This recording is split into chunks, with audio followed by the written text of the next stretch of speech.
जय गुरु जी। ओम साई नमो नमः। जय जय साई नमो नमः। शिरडी साई नमो नमः। सतगुरु साई नमो नमः। ओम साई नमो नमः। जय जय साई नमो नमः। शिरडी साई नमो नमः। सतगुरु साई नमो नमः। ओम साई नमो नमः। जय जय साई नमो नमः। शिरडी साई नमो नमः। सतगुरु साई नमो नमः। सतगुरु साई नमो नमः। ओम नमः शिवाय। शिव जी सदा सहाय।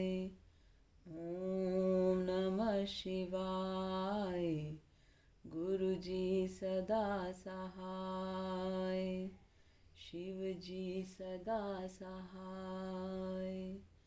गुरु जी सदा सहाय। जय गुरु जी। जय गुरु जी संगत जी। गुरु जी का लख लख शुक्राना। गुरु जी की प्यारी प्यारी संगत का लख लख शुक्राना। संगत जी, कल हमने 12वां अध्याय में शिव पूजन की सर्वोत्तम विधि का वर्णन, इसका कल हमने श्रवण किया था। आज हम 13वां अध्याय श्रवण करेंगे। बोलो गणपति महाराज की जय। बोलो शंकर भगवान की जय। भोलेनाथ भंडारी की जय। बोलो सद्गुरु महाराज की जय। महाशिव पुराण कथा रुद्र संहिता 13वां अध्याय। विभिन्न पुष्पों, अन्नों तथा जल आदि की धाराओं से शिवजी की पूजा का महात्म्य। ब्रह्मा जी बोले, नारद, जो लक्ष्मी प्राप्ति की इच्छा करता हो वह कमल, बिल्वपत्र, शतपत्र और शंख पुष्प से भगवान शिव जी का पूजन करे। ब्राह्मण, यदि 1,00,000 की संख्या में इन पुष्पों द्वारा भगवान शिव की पूजा संपन्न हो जाए तो सारे पापों का नाश होता है और लक्ष्मी की भी प्राप्ति हो जाती है। इसमें कोई संशय नहीं है। प्राचीन पुरुषों ने 20 कमलों का एक प्रस्थ बताया था। 1,000 बिल्व पत्रों को भी एक प्रस्थ कहा गया है। 1,000 शतपत्र से आधे प्रस्थ की परिभाषा की गई है। 16 पलों का एक प्रस्थ होता है और 10 टंकों का एक पल।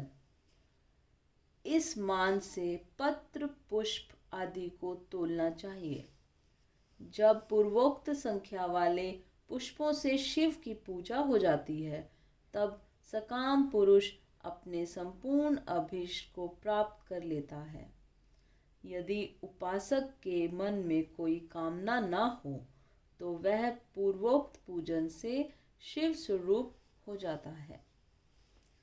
मृत्युंजय मंत्र का जब 5,00,000 जब पूरा हो जाता है तब भगवान शिव प्रत्यक्ष दर्शन देते हैं। 1,00,000 के जप से शरीर की शुद्धि होती है। दूसरे 1,00,000 के जप से पूर्व जन्म की बातों का स्मरण होता है और तीसरे 1,00,000 पूर्ण होने पर संपूर्ण काम्य वस्तुएं प्राप्त होती हैं। चौथे 1,00,000 का जप होने पर स्वप्न में भगवान शिव का दर्शन होता है और 5वें 1,00,000 का जप ज्यों ही पूरा होता है भगवान शिव उपासक के सम्मुख तत्काल प्रकट हो जाते हैं। बोलो शंकर भगवान की जय। भोलेनाथ भंडारी की जय। गुरु जी महाराज की जय। इसी मंत्र का 10,00,000 जप हो जाए तो संपूर्ण फल की सिद्धि होती है। जो मोक्ष की अभिलाषा रखता है वह 1,00,000 दर्भों द्वारा शिव का पूजन करे। मुनिश्रेष्ठ, सर्वत्र लाख ही संख्या समझनी चाहिए। आयु की इच्छा वाला पुरुष 1,00,000 दूर्वाओं द्वारा पूजा करे। जिसे पुत्र की अभिलाषा हो वह धतूरे के 1,00,000 फूलों से पूजा करे। लाल ढंटल वाला धतूरा पूजन में शुभदायक माना गया है। अगस्त्य के 1,00,000 फूलों से पूजा करने वाले पुरुष को महान यश की प्राप्ति होती है। यदि तुलसी दल से शिव की पूजा करें तो उपासक को भोग और मोक्ष दोनों सुलभ होते हैं। लाल और सफ़ेद आक, अपामार्ग और श्वेत कमल के 1,00,000 फूलों द्वारा पूजा करने से भी उसी फल, भोग और मोक्ष की प्राप्ति होती है। जपा अंडुल के 1,00,000 फूलों से की हुई पूजा शत्रुओं को मृत्यु देने वाली होती है। करवीर के 1,00,000 फूल यदि शिव पूजन के उपयोग में लाए जाएं तो वे यहाँ रोगों का उच्चाटन करने वाले होते हैं। बंदूक, दुपहारिया के फूलों द्वारा पूजन करने से आभूषण की प्राप्ति होती है। चमेली से शिव की पूजा करके मनुष्य वाहनों को उपलब्ध करता है, इसमें कोई संशय नहीं है। अलसी के फूलों से महादेव जी का पूजन करने वाला पुरुष भगवान विष्णु को प्रिय होता है। शमी पत्रों से पूजा करके मनुष्य मोक्ष प्राप्त कर लेता है। बेला के फूल चढ़ाने पर भगवान शिव अत्यंत शुभ लक्षणा पत्नी प्रदान करते हैं। जूही के फूलों से पूजा की जाए तो घर में कभी अन्न की कमी नहीं होती।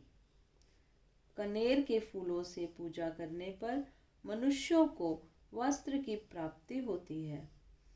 सेदुआरी या शेफलिका के फूलों से शिव का पूजन किया जाए तो मन निर्मल होता है।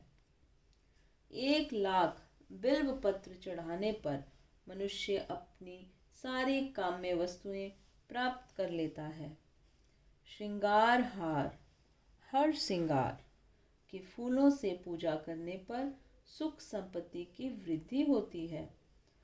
वर्तमान ऋतु में पैदा होने वाले फूल यदि शिव की सेवा में समर्पित किए जाएं तो वे मोक्ष देने वाले होते हैं, इसमें संशय नहीं है। राई के फूल शत्रुओं को मृत्यु प्रदान कराने वाले होते हैं। इन फूलों को 1,00,000 की संख्या में शिव के ऊपर चढ़ाया जाए तो भगवान शिव प्रचुर फल प्रदान करते हैं। चंपा और केवड़े को छोड़कर शेष सभी फूल भगवान शिव को चढ़ाए जा सकते हैं। विप्रवर महादेव जी के ऊपर चावल चढ़ाने से मनुष्य को लक्ष्मी बढ़ती है। ये चावल अखंडित होने चाहिए और इन्हें उत्तम भक्ति भाव से शिव के ऊपर चढ़ाना चाहिए। रुद्र प्रधान मंत्र से पूजा करके भगवान शिव के ऊपर बहुत सुंदर वस्त्र चढ़ाएं और उसी पर चावल रखकर समर्पित करें तो उत्तम है। भगवान शिव के ऊपर गंध पुष्प आदि के साथ एक श्रीफल चढ़ाकर धूप आदि निवेदन करें तो पूजा का पूरा पूरा फल प्राप्त होता है। वहाँ शिव के समीप 12 ब्राह्मणों को भोजन कराएं, इससे मंत्र पूर्वक सांगोपांग लक्ष्य पूजा संपन्न होती है। जहाँ 100 मंत्र जपने की विधि हो वहाँ 108 मंत्र जपने का विधान किया गया है। तिलों द्वारा शिव जी को 1,00,000 आहुतियाँ दी जाएं अथवा 1,00,000 तिलों से शिव की पूजा की जाए तो वह बड़े बड़े पातकों का नाश करने वाली होती है। जो द्वारा की हुई शिव की पूजा स्वर्गीय सुख की वृद्धि करने वाली है, ऐसा ऋषियों का कथन है। गेहूं के बने हुए पकवान से की हुई शिव जी की पूजा निश्चय ही बहुत उत्तम मानी गई है। यदि उससे 1,00,000 बार पूजा हो तो उससे संतान की वृद्धि होती है। यदि मूंग से पूजा की जाए तो भगवान शिव सुख प्रदान करते हैं। प्रियंगु कंगनी द्वारा सर्वाध्यक्ष परमात्मा शिव का पूजन करने मात्र से उपासक के धर्म, अर्थ और काम भोग की वृद्धि होती है तथा वह पूजा समस्त सुखों को देने वाली होती है। अरहर के पत्तों से श्रृंगार करके भगवान शिव की पूजा करें। यह पूजा नाना प्रकार के सुखों और संपूर्ण फलों को देने वाली है। मुनि श्रेष्ठ, अब फूलों की लक्ष्य संख्या का तोल बताया जा रहा है। प्रसन्नता पूर्वक सुनो। सूक्ष्म मान का प्रदर्शन करने वाले व्यास जी ने एक प्रस्थ शंख पुष्प को 1,00,000 बताया है। 11 प्रस्थ चमेली के फूल हों तो वही 1,00,000 फूलों का मान कहा गया है। जूही के 1,00,000 फूलों का भी वही मान है। राई के 1,00,000 फूलों का मान 5.5 प्रस्थ है। उपासक को चाहिए कि वह निष्काम होकर मोक्ष के लिए भगवान शिव की पूजा करे। भक्ति भाव से विधि पूर्वक शिव की पूजा करके भक्तों को पीछे जलधारा समर्पित करनी चाहिए। ज्वर में जो मनुष्य प्रलाप करने लगता है उसकी शांति के लिए जलधारा शुभ कारक बताई गई है। शतरुद्री मंत्र से, रुद्री के 11 पाठों से, रुद्र मंत्रों के जप से, पुरुष सूक्त से, 6 ऋचा वाले रुद्र सूक्त से, महामृत्युंजय मंत्र से, गायत्री मंत्र से अथवा शिव के शास्त्रोक्त नामों के आदि में प्रणव और अंत में नमः पद जोड़कर बने हुए मंत्रों द्वारा जलधारा आदि अर्पित करनी चाहिए। सुख और संतान की वृद्धि के लिए जलधारा द्वारा पूजन उत्तम बताया गया है। उत्तम भस्म धारण करके उपासक को प्रेम पूर्वक नाना प्रकार के शुभ एवं दिव्य द्रव्यों द्वारा शिव की पूजा करनी चाहिए और शिव पर उनके सहस्त्र नाम मंत्रों से घी की धारा चढ़ानी चाहिए। ऐसा करने पर वंश का विस्तार होता है, इसमें कोई संशय नहीं है। इसी प्रकार यदि 10,000 मंत्रों द्वारा शिव जी की पूजा की जाए तो प्रमेह रोग की शांति होती है और उपासक को मनोवांछित फल की प्राप्ति होती है। यदि कोई नपुंसकता को प्राप्त हो तो वह घी से शिव जी की भली भांति पूजा करे तथा ब्राह्मणों को भोजन कराए। साथ ही उसके लिए मुनीश्वरों ने प्राजापत्य व्रत का भी विधान किया है। यदि बुद्धि जड़ हो जाए तो उस अवस्था में पूजक को केवल शर्कर मिश्रित दुग्ध की धारा चढ़ानी चाहिए।